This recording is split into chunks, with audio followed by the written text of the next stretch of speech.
we wanted to use the chance to declare the goodness of God to our guests, but we were pleasantly surprised when newspapers and different websites started to feature our wedding as well. The last I checked, there were more than 10,000 people who read the Mothership article or liked the Mothership article, and that meant that so many people got a chance to hear our testimony as we declared God's goodness. The main reason for proceeding was because Amos's grandparents are old, and we don't know how indefinite it will be, if we want to postpone it. So on my side, I did struggle with, going ahead with the online wedding, because one of the requirements that ROM gave us was that we all had to wear masks. And for me, I know it sounds very silly, but it was actually a deal breaker for me. If I'm gonna spend that time and effort and money on like the dress and the makeup and the hair, and then I didn't want to ruin it all by wearing a mask. So that was something that I did have to surrender to God. And after a few days of actually wrestling with Him, I did feel that that assurance that what, I shouldn't be focusing on me. It's so funny, because usually when we surrender things to God, God just gives so much more back to us. I mean, she had friends who made the pretty mask for her to wear, so she looked really, really pretty in it. And she actually got like makeup materials from Watson's. Her sister did her makeup, she did her own hair. And I think you looked really great that day. I loved it.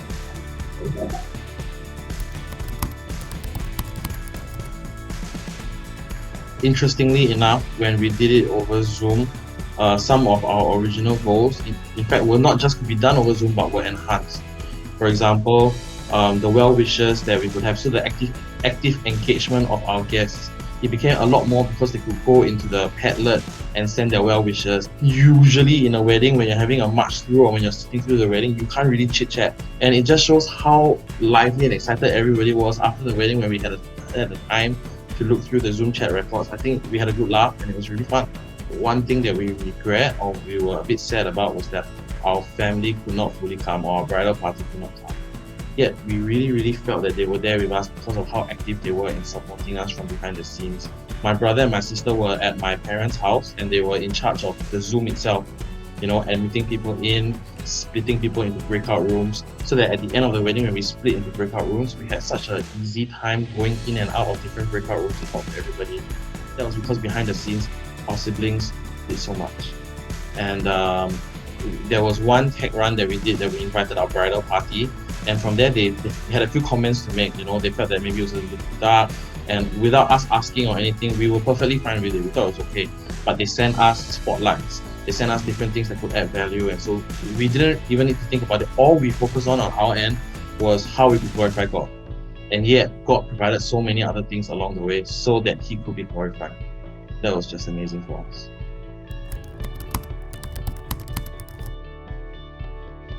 First of all, you need to be very clear on what your non-negotiables are. So for us, our non-negotiables were about having our guests being actively present with us, having our family involved, and definitely also about glorifying God. So when we felt that we were able to achieve that through the Zoom wedding, then we felt, yes, let's go ahead with that. Ultimately, what's important is that the wedding ceremony is a day, but marriage is a lifetime.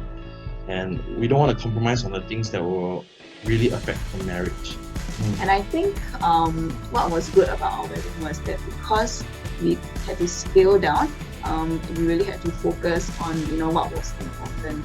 So it wasn't so much about how lavish the decorations were, the great music or whatever, but it's really just about us simply declaring God's goodness in our lives. And I think that was the main point that came through.